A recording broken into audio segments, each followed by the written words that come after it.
ഒരു second hand machine മേടിക്കാൻ വേണ്ടിയിട്ട് പ്ലാൻ ഇട്ടിട്ടുള്ളവരാണോ നിങ്ങൾ? എങ്കിൽ ഈ ഒരു വീഡിയോ സ്കിപ്പ് ചെയ്യാണ്ട് മുഴുവനായിട്ടും കാണണം. എന്താണെന്ന് വെച്ചാൽ ഞാൻ ഈ ഒരു മെഷീൻ സെക്കൻഡ് ഹാൻഡാണ് വാങ്ങിച്ചത് കേട്ടോ. അപ്പോൾ എനിക്ക് വാങ്ങിച്ച് കഴിഞ്ഞപ്പോൾ ഒരുപാട് പണി കിട്ടി. എൻ്റെ കുറച്ച് അശ്രദ്ധയും പിന്നെ പൈസ ലാഭിക്കാനൊക്കെ നോക്കിയത് കൊണ്ട് കിട്ടിയ പണികളാണ് കേട്ടോ. അപ്പോൾ ഞാൻ എന്തൊക്കെയാണ് എനിക്ക് പണി കിട്ടിയത്, എന്തൊക്കെ ഞാൻ ശ്രദ്ധിക്കണമായിരുന്നു എന്നുള്ള കാര്യങ്ങളാണ് ഈ വീഡിയോയിൽ ഞാൻ പറയുന്നത് കേട്ടോ. അപ്പോൾ എനിക്ക് എന്തായാലും പണി കിട്ടി, പക്ഷെ നിങ്ങൾക്കത് വരാണ്ടിരിക്കാൻ വേണ്ടിയിട്ടാണ് ഈ ഒരു വീഡിയോ ചെയ്യുന്നത്. അപ്പോൾ സ്കിപ്പ് ചെയ്യാണ്ട് അവസാനം വരെ കാണുക, നിങ്ങൾക്കത് ഭയങ്കര യൂസ്ഫുൾ ആയിരിക്കും. നമുക്ക് വീഡിയോയിലേക്ക് കിടക്കാം. അപ്പോൾ ഒരു മെഷീൻ മേടിക്കാൻ വേണ്ടി നിങ്ങൾ ആദ്യം പോകുമ്പോൾ കൂടെ ഒരു നന്നായിട്ട് മെഷീൻ അറിയുന്ന ഒരാളെയോ ഇല്ലെങ്കിൽ ഒരു മെക്കാനിക്കിനെ കൊണ്ടുപോകുന്നതാണ് ഏറ്റവും നല്ലത് കേട്ടോ. ഇങ്ങനെ ഒരാൾ എന്തായാലും നിങ്ങളുടെ കൂടെ ഉണ്ടാവണം. നിങ്ങൾക്ക് ഏറ്റവും നന്നായിട്ട് മെഷീൻ അറിയുമെങ്കിൽ ഓക്കെ, നിങ്ങൾ മാത്രം മതി. നിങ്ങൾക്ക് കുറച്ച് മെഷീൻ അറിയുള്ളൂ, അതിൻ്റെ സെറ്റിങ്സും കാര്യങ്ങളും അറിയില്ല എങ്കിൽ നന്നായിട്ട് അറിയുന്ന ഒരാളെ എന്തായാലും കൂടെ കൊണ്ടുപോകണം. അത് ഒരു കാര്യം. ഇനി രണ്ടാമത്തത് എന്താണെന്ന് വെച്ച് കഴിഞ്ഞാൽ, നിങ്ങൾ പോകുമ്പോൾ കയ്യിൽ ഒരു നൂല്, കുറച്ച് തുണി, ഫാബ്രിക് കൊണ്ടുപോവുക. ഇത്രയും നിങ്ങൾ എന്തായാലും എടുത്തിരിക്കണം കേട്ടോ. എന്താണെന്ന് വെച്ച് കഴിഞ്ഞാൽ, ഞാൻ ഈ ഒരു മെഷീൻ മേടിക്കാൻ പോയ സമയത്ത് അവിടുന്ന് സ്റ്റിച്ച് ചെയ്ത് നോക്കാമെന്ന് ഓർത്ത് ഞാൻ എൻ്റെ അമ്മേനെയും കൊണ്ടാണ് പോയത്. പക്ഷെ അവിടെ എത്തിക്കഴിഞ്ഞപ്പോൾ അവർ പറഞ്ഞു മെഷീനിലേക്ക് സ്റ്റിച്ച് ചെയ്യാൻ വേണ്ടിയിട്ട് അവരുടെ കയ്യിൽ ഒന്നുമില്ല, നീഡിലില്ല, പിന്നെ ഫാബ്രിക്കും ഇല്ല, നൂലും ഒന്നുമില്ല, അതുകൊണ്ട് ഇവിടുന്ന് സ്റ്റിച്ച് ചെയ്ത് നോക്കാൻ പറ്റില്ല എന്ന് പറഞ്ഞു. അപ്പോഴാണ് ഞാൻ ഓർത്തത്, ദൈവം ഇതറിയാമെങ്കിൽ എനിക്കത് എടുക്കാമായിരുന്നു എന്ന്. അപ്പോൾ നിങ്ങൾ നിങ്ങളുടെ കയ്യിലൊരെണ്ണം വെച്ചിട്ട് പോയിട്ടുണ്ടെങ്കിൽ നിങ്ങൾക്ക് അവിടുന്ന് ടെസ്റ്റ് ചെയ്തിട്ട് ചെക്ക് ചെയ്തിട്ട് നിങ്ങൾക്ക് കൊണ്ടുവരാൻ പറ്റും. അതുകൊണ്ട് ഈ രണ്ട് എക്സ്ക്യൂസസ്, അതായത് രണ്ടാമത് പറഞ്ഞ എക്സ്ക്യൂസസ് അവരുടെ അടുത്ത് പറയാൻ സാധ്യതയുണ്ട്. അപ്പം ഞാൻ ഈ ഒരു മെഷീൻ മേടിച്ച സമയത്ത് പൊടിയായിരുന്നു, വെറും പൊടി. ഒരു വർഷത്തിൽ അല്ലെങ്കിൽ 5 വർഷത്തെ പൊടി ഇങ്ങനെ മെഷീനകത്ത് ഉണ്ടാകുക എന്ന് പറയുന്ന ആലോചിക്കും. ഇങ്ങനെ തോണ്ടിയെടുത്താൽ കയ്യിൽ നിറച്ചും പൊടിയായിരുന്നു. അപ്പോൾ ആ ഒരു പൊടീൻ്റെ അവസ്ഥയിൽ നിന്ന് ഞാനിങ്ങനെ കുറച്ച് നേരം നോക്കി നിന്നു, ഇത് വാങ്ങണോ വാങ്ങണ്ടയോ എന്ന്. അന്നേരം എന്തായാലും മോട്ടർ വർക്ക് ചെയ്യുന്നുണ്ടോ എന്ന് നോക്കാൻ വേണ്ടി ജസ്റ്റ് മോട്ടർ നമ്മുടെ പ്ലഗ് ചെയ്തിട്ട് ഒന്ന് വർക്ക് ചെയ്ത് നോക്കി. ഓക്കെ, വർക്ക് ചെയ്യുന്നുണ്ട്. അങ്ങനെ വർക്ക് ചെയ്യുന്ന സമയത്ത് സൗണ്ട് നിങ്ങൾ ശ്രദ്ധിക്കണം. എൻ്റെ മെഷീനകത്ത് ഒരു കടകട സൗണ്ട് ഉണ്ടായിരുന്നു. അപ്പോൾ അവർ പറഞ്ഞത് പൊടിയായിട്ട് കുറച്ച് നാളായിട്ട് കിടക്കാത്തതല്ലേ, ഒന്ന് ഓയിലിട്ടാൽ ശരിയാകുമായിരിക്കും എന്ന്. ഓക്കെ, എനിക്ക് വേറെ ഡീറ്റെയിൽസ് ഒന്നും അറിയാതെ തന്നെ ഓക്കെ ഞാൻ സമ്മതിച്ചു, ശരിയാ അങ്ങനെ ആവുമായിരിക്കും എന്ന്. പക്ഷെ ഒരു മെക്കാനിക്കിനെ കൊണ്ടുപോയിട്ടുണ്ടായിരുന്നെങ്കിൽ എനിക്കത് മനസ്സിലാക്കാൻ പറ്റുമായിരുന്നു, മോട്ടറിന് ചെറിയ കംപ്ലയിൻ്റ് ഉണ്ട് അതുകൊണ്ടാണ് എന്നുള്ളത്.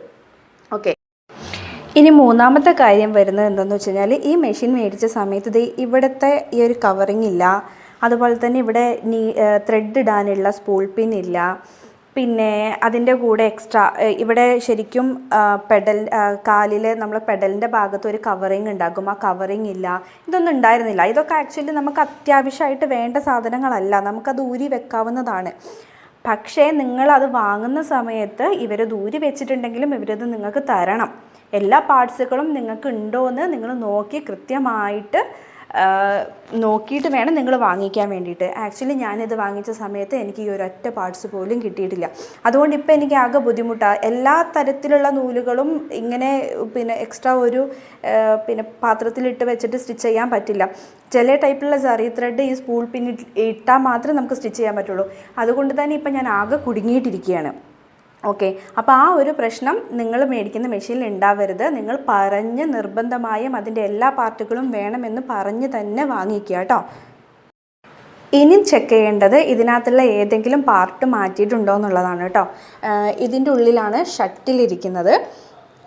നിങ്ങൾക്ക് നോക്കിയാൽ കാണുന്നുണ്ടാവും, ഇവിടെയാണ് ഷട്ടിലുള്ളത്. ഈ ഷട്ടിൽ വാങ്ങിക്കുമ്പോൾ തന്നെ ഉള്ളതാണോ അതോ നിങ്ങൾ പിന്നീട് മാറ്റിയിട്ടുണ്ടോ എന്നുള്ള കാര്യങ്ങൾ ചെക്ക് ചെയ്യണം. ഒരു 20 വർഷം പഴക്കമുള്ള മെഷീനാണെങ്കിൽ അതിനകത്ത് ജപ്പാൻ മെയ്ഡ് ആയിരിക്കും ഈ ഒരു ഷട്ടിൽ വരെ ഉണ്ടാവുക കേട്ടോ. അത് പുതിയതാണ് നിങ്ങളുടെ മെഷീനകത്ത്, അതായത് 20 വർഷം പഴക്കമുള്ള മെഷീനകത്ത് ജപ്പാൻ മെയ്ഡ് അല്ല ഷട്ടിലുള്ളത് എങ്കിൽ അതിനർത്ഥം അവർ ഷട്ടിൽ മാറ്റിയിട്ടുണ്ട് എന്നുള്ളതാണ്. അതും ഞാൻ ഈ പറയുന്ന മെക്കാനിക്കിനെ കൊണ്ടുപോയാൽ മാത്രമേ നമുക്കത് മനസ്സിലാക്കാൻ പറ്റുള്ളൂ. പിന്നെ മോട്ടർ വർക്ക് ചെയ്യുന്ന സമയത്ത് വല്ലാത്ത സൗണ്ടുകൾ ഉണ്ടോ എന്നൊക്കെ നിങ്ങൾ നിർബന്ധമായി നോക്കണം കേട്ടോ. അതുപോലെ കറക്റ്റായിട്ട് വർക്ക് ചെയ്യുന്നുണ്ടോയെന്ന്. എന്നിട്ട് നിങ്ങൾ എന്ത് ചെയ്യണം എന്ന് വെച്ച് കഴിഞ്ഞാൽ സ്റ്റിച്ച് ചെയ്ത് നോക്കണം. സ്റ്റിച്ച് ചെയ്ത് നോക്കിയതിന് ശേഷം കറക്റ്റായിട്ട് സ്റ്റിച്ച് വീഴുന്നുണ്ടെങ്കിൽ മാത്രം നിങ്ങൾ എന്ത് ചെയ്യാൻ പാടുള്ളൂ, ഈ മെഷീനെ എടുക്കാൻ പാടുള്ളൂ. പിന്നെ കുറേ പേര് എന്നോട് ചോദിച്ചിട്ടുണ്ടായിരുന്നു ഞാൻ ഈ മെഷീൻ എവിടെ നിന്നാണ് വാങ്ങിച്ചിട്ടുള്ളതെന്ന്. ഞാനിത് OLX എന്നാണ് വാങ്ങിച്ചത് കേട്ടോ. അപ്പോൾ OLXനകത്ത് ഞാൻ ആ സമയത്ത് നോക്കുമ്പോൾ 2 മെഷീൻ ഉണ്ടായിരുന്നു.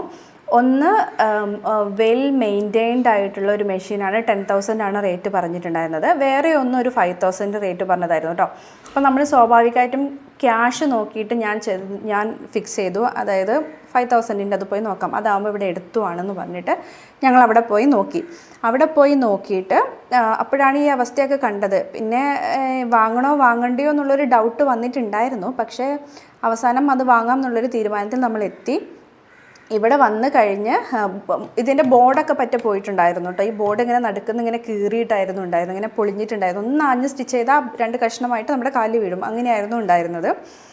എന്നിട്ട് പിന്നെ നമ്മളെന്ത് ചെയ്ത് പൊടിയൊക്കെ തട്ടി ഓയിലൊക്കെ ഇട്ട് സ്റ്റിച്ച് ചെയ്ത് തുടങ്ങി കഴിഞ്ഞപ്പോൾ കിടുകിടുകിടുകിട് എന്ന് പറഞ്ഞിട്ട് ഇതങ്ങ് വൈബ്രേറ്റ് ചെയ്യാൻ തുടങ്ങി. ഇങ്ങനെ സ്റ്റിച്ച് ചെയ്യുന്ന സമയത്ത് ഇത് ഭയങ്കരമായിട്ട് ഷെയ്ക്ക് ആവുന്നുണ്ടായിരുന്നു. അവസാനം മെക്കാനിക്കിനെ വിളിക്കേണ്ടി വന്നു. മെക്കാനിക്ക് വന്നു, ഒരു വട്ടം അതൊക്കെ ഒന്ന് ചെക്ക് ചെയ്തു. അപ്പോൾ ഒരു കാര്യം ആലോചിക്കും, മെക്കാനിക്ക് ഒരു പ്രാവശ്യം വന്നു കഴിഞ്ഞാൽ 700-800 രൂപയാണ് കേട്ടോ പോകുന്നത്. അന്നേരം ഒരു 5-6 പ്രാവശ്യമെങ്കിലും മെക്കാനിക്ക് വന്നിട്ട് ഇത് ചെക്ക് ചെയ്ത് തന്നിട്ട് സ്റ്റിച്ച് ചെയ്തിട്ട് തന്നിട്ട് പോയിട്ടുണ്ടാകും. ഓക്കെ, അത്രയും. അപ്പോൾ ഇടയ്ക്കിടയ്ക്ക് എനിക്ക് മെക്കാനിക്കിനെ വിളിക്കേണ്ടി വന്ന് പണിയെടുക്കേണ്ടി വന്ന്. അപ്പോൾ നമ്മൾ ഇതെന്തിനാണ് ഞാൻ പറയുന്നതെന്ന് വെച്ച് കഴിഞ്ഞാൽ, എപ്പോഴും വെൽ മെയിൻറ്റെയിൻഡ് ആയിട്ടുള്ളതിന് കുറച്ച് ക്യാഷ് കൂടുതൽ നമുക്ക് തോന്നിയാലും, സെക്കൻഡ് ഹാൻഡിന് എന്താ 10,000 എന്നൊക്കെ നമുക്ക് തോന്നിയാലും അത് വാങ്ങുന്നതായിരിക്കും നല്ലത്. കാരണം ഈ 5,000-ന് അവരത്തെ ഈ പൊടിയൊക്കെ കൊണ്ട് നമ്മൾ കുറച്ച് ബാർഗെയിൻ ചെയ്തൊരു 4,000-ന് എനിക്ക് സാധനം കിട്ടി. 4,000-ന് കിട്ടിയെങ്കിലും പിന്നീട് ഞാൻ ഈ ബോർഡ് മാറ്റി 2,500 രൂപ, ഇല്ല 2,500 രൂപ ബോർഡിനും പിന്നെ അത് ഫിറ്റിംഗ് ചെയ്യാൻ വേണ്ടി 1,000, അങ്ങനെ 3,500 രൂപ എനിക്ക് ബോർഡ് മാറ്റാൻ വേണ്ടി എക്സ്ട്രാ വന്നു. അത് കൂടാണ്ട് ഒരു 4-5 പ്രാവശ്യമെങ്കിലും മെക്കാനിക്ക് വന്നു. ഓരോ പ്രാവശ്യം 700-800 രൂപ വെച്ചിട്ട് മെക്കാനിക്കിന് കൊടുക്കേണ്ടി വന്നു. ഇതെല്ലാം കൂടെ നോക്കുമ്പോൾ മൊത്തം എൻ്റെ കയ്യിൽ നിന്ന് എക്സ്പെൻസ് നോക്കിയപ്പോൾ ഈ 10,000-ൻ്റെ മേലേക്ക് പോയി എന്നുള്ളതാണ്. അപ്പോൾ നമ്മൾ കുറച്ച് നേരത്തെ ലാഭം നോക്കിയിട്ട് നമ്മൾ എടുക്കുന്ന സമയത്ത് ഇങ്ങനെ നമുക്ക് പണി കിട്ടാൻ സാധ്യതയുണ്ട്. അതുകൊണ്ട് എപ്പോഴും വെൽ മെയിൻറ്റെയിൻഡ് ആയിട്ടുള്ളതാണ് മെഷീൻ കൊടുക്കാനുള്ളതെങ്കിൽ നിങ്ങൾ എന്ത് ചെയ്യണം, അത് നോക്കുന്നതായിരിക്കും ഏറ്റവും നല്ലത്. പിന്നെ ഒരു പണി കിട്ടിയത് എന്താണെന്ന് വെച്ചാൽ, ഈ ഒരു ബോർഡ് ഞാൻ എക്സ്ട്രാ സെപ്പറേറ്റ് ആയിട്ട് മാറ്റിയതാണെന്ന് ഞാൻ പറഞ്ഞു. ഇതിനെ പറ്റിയിട്ടും എനിക്ക് വലിയ ധാരണ ഉണ്ടായിരുന്നില്ല, ഇത് സെപ്പറേറ്റ് ആയിട്ട് ഇട്ട് കഴിഞ്ഞാൽ എങ്ങനെയാണെന്നുള്ളത്. ഇതൊക്കെ ചെയ്ത് കഴിഞ്ഞ സമയത്ത് ഇവിടെ ഒരു കട്ടിങ് വന്നിരിക്കുന്നത് നിങ്ങൾക്ക് സൂക്ഷിച്ച് നോക്കിയാൽ, ഇങ്ങനെ വെക്കുന്ന സമയത്ത് ഇങ്ങനെ ഒരു കട്ടിങ് ഇവിടെ വന്നിരിക്കുക. ഇതിങ്ങനെ കുറച്ച് ഹൈറ്റ്. അപ്പോൾ ഞാനിത് വെച്ച സമയത്ത് ആ മെക്കാനിക്ക് ചേട്ടൻ്റെ അടുത്ത് ചോദിച്ചു, എന്താ ചേട്ടാ ഇതിങ്ങനെ വന്നിരിക്കുന്നതെന്ന്. അപ്പോൾ ആൾ പറഞ്ഞു, ഇത് മെഷീൻ സ്റ്റിച്ച് ചെയ്ത് കഴിയുമ്പോൾ റെഡി ആയിക്കോളുമെന്ന്. അന്നേരം ഞാൻ ഓക്കെ, ചിലപ്പോൾ ശരിയാകുമായിരിക്കും എന്ന് പറഞ്ഞിട്ട് ഞാൻ വിട്ടു. പക്ഷേ എന്താണെന്ന് വെച്ചാൽ അത് അങ്ങനെ താഴ്ന്നൊന്നും പോയില്ല. ഇത് കറക്റ്റായിട്ട് വെട്ടിയിട്ട് അത് റെഡിയാക്കേണ്ടതായിരുന്നു. ആക്ച്വലി ആ മെക്കാനിക്ക് ചേട്ടൻ എനിക്കിട്ടൊരു പണി തന്നതാണ്. ഇത് പണി ലാഭിക്കാൻ വേണ്ടി ആളൊന്ന് ഫിറ്റ് ചെയ്ത് തന്നിട്ട് ആൾ പോയതാണ്. ഇപ്പോൾ എനിക്ക് എന്ന് വെച്ച് കഴിഞ്ഞാൽ ഒരു വർക്ക് ചെയ്യുന്നതിൻ്റെ ഇടയിൽ ഫ്രെയിം എന്തെങ്കിലും മൂവ് ചെയ്യുന്ന സമയത്ത് ഇതിനകത്ത് ഇങ്ങനെ ഇടിച്ച് നിൽക്കും. അങ്ങനെ ഒരു പ്രശ്നം പറ്റി. പിന്നെ ഈ ചേട്ടൻ ഇങ്ങനെ എപ്പോഴും പണി ചെയ്ത് പോകുന്ന ഒരാഴ്ചയും കൊണ്ട് ചിത്തിയാവും, പിന്നെയും പണി ചെയ്ത് പോകുന്ന ഒരാഴ്ചയും കൊണ്ട് ചിത്തിയാവും. പിന്നെ ആൾ വിളിച്ചാലോട്ട് വരുകയില്ല. കാരണം ഈ ബോർഡ് മാറ്റിയതിന് ശേഷം ഇതൊന്നും കൂടെ നോക്കിയിട്ട് തരണേന്ന് പറഞ്ഞതിന് ശേഷം ആ ചേട്ടനെ വിളിച്ചിട്ട് കിട്ടുകയില്ല, ആൾ വന്നേയില്ല. അങ്ങനെ ഞാൻ എന്ത് ചെയ്തു, ഗൂഗിൾ ചെയ്ത് നോക്കിക്കഴിഞ്ഞപ്പോൾ വേറൊരു മെക്കാനിക് ചേട്ടൻ്റെ നമ്പർ കിട്ടി. ആ ചേട്ടൻ വന്നിട്ട് എനിക്കൊന്ന് മെഷീൻ മൊത്തത്തിലൊന്ന് ശരിയാക്കി തന്നു. ആ ചേട്ടൻ എന്ത് ചെയ്തു, കുറേ കമ്പും എന്തൊക്കെയോ വെച്ചിട്ട് ചുറ്റി കെട്ടിയിട്ട് എനിക്ക് വൈബ്രേഷനൊക്കെ ഒന്ന് റെഡിയാക്കി തന്നു. അതിനുശേഷം ഇതിന് ആ ഷെയ്ക്കിങ് ഉണ്ടായിട്ടില്ല കേട്ടോ. അങ്ങനെ മൊത്തത്തിൽ ആൾ പണിയെടുത്തിട്ട് റെഡിയാക്കി തന്നതിന് ശേഷം പിന്നെ ഒരൊറ്റ വട്ടം എനിക്ക് ആ ചേട്ടനെ വിളിക്കേണ്ടി വന്നുള്ളൂ. അത് ഇതിൻ്റെ ടൈമിംഗ് തെറ്റിയിട്ടാണ്. അന്നേരം വന്നപ്പോൾ ആ ചേട്ടൻ എനിക്ക് ഇതിൻ്റെ ടൈമിങ്ങും കൂടെ സെറ്റ് ചെയ്യാൻ പഠിപ്പിച്ചു തന്നു. അതിനുശേഷം ഇതിനകത്ത് വരുന്ന പ്രശ്നങ്ങളൊക്കെ ഞാൻ തന്നെയാണ് സോൾവ് ചെയ്യുന്നത്. അപ്പോൾ അതുപോലത്തെ നല്ല മെക്കാനിക്കിനെ കിട്ടിക്കഴിഞ്ഞാൽ നമുക്ക് കുഴപ്പമില്ല കേട്ടോ. അല്ലാതെ നമ്മൾ ഏതെങ്കിലുമൊക്കെ വഴിയിൽ കാണുന്ന നമുക്ക് ആരെങ്കിലുമൊക്കെ പറഞ്ഞു തന്നിട്ടൊക്കെ കിട്ടുന്ന ചില മെക്കാനിക് ചേട്ടന്മാരെന്താ വെച്ച് കഴിഞ്ഞാൽ, നമ്മൾ അവർക്കതൊരു നമുക്കറിയില്ല എന്നറിഞ്ഞു കഴിഞ്ഞാൽ മാക്സിമം നമ്മൾ മുതലെടുക്കാൻ നോക്കൂലേ. അങ്ങനെ മുതലെടുക്കാൻ നോക്കിയിട്ട് എനിക്ക് തോന്നുന്നു എനിക്ക് വലിയൊരു നഷ്ടം വന്നത് ചിലപ്പോൾ അതുകൊണ്ടായിരിക്കാം.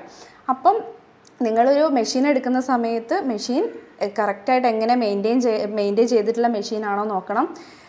ഒരു നല്ല വിശ്വസിക്കാൻ പറ്റുന്ന ഒരു മെക്കാനിക്കിനെ കൂടെ കൊണ്ടുപോകുന്നതായിരിക്കും. ഇല്ലെങ്കിൽ മെഷീൻ നന്നായിട്ട് അറിയുന്ന ഒരാളെ കൂടെ കൊണ്ടുപോകുന്നതായിരിക്കും ഏറ്റവും നല്ലത്. പിന്നെ വീട്ടിൽ പണിയെടുക്കാൻ വരുമ്പോഴും, അതായത് എന്തെങ്കിലും ഒരു പ്രശ്നം മെഷീനെ പറ്റിയിട്ട് ക്ലിയർ ചെയ്യാൻ വരുമ്പോഴും അതായത് നാളത്തേക്കുള്ള പണി സെറ്റാക്കി വെച്ച് പോകുന്ന മെക്കാനിക്കിനെ നിങ്ങൾ ദയവ് ചെയ്ത് വിളിക്കരുത്. നമുക്ക് വിശ്വസിക്കാൻ പറ്റുന്ന ഒരു മെക്കാനിക്കിനെ വിളിക്കുക. വല്ലപ്പോഴും ഒക്കെ അപ്പം നമുക്ക് പണിയെടുക്കേണ്ടി വരും, അവരെ വിളിച്ച് പണിയെടുപ്പിക്കേണ്ടി വരുള്ളൂ. ഓക്കെ, അപ്പോൾ ഒരു മെഷീനകത്ത് നമ്മൾ ഇത്രയൊക്കെയാണ് നോക്കേണ്ടത്. അപ്പോൾ നിങ്ങൾക്ക് ഈ വീഡിയോ എല്ലാം ഇഷ്ടപ്പെട്ടിട്ടുണ്ടാവുമെന്ന് വിചാരിക്കുന്നു, നിങ്ങൾക്ക് ഇത് യൂസ്ഫുൾ ആയിട്ടുണ്ടാവുമെന്ന് വിചാരിക്കുന്നു. അപ്പോൾ ഇതുപോലെ തന്നെ യൂസ്ഫുൾ ആയിട്ടുള്ളൊരു ടോപ്പിക് കൊണ്ട് നമുക്ക് നെക്സ്റ്റ് ക്ലാസ്സിൽ കാണാം. അതും എല്ലാവർക്കും ബൈ.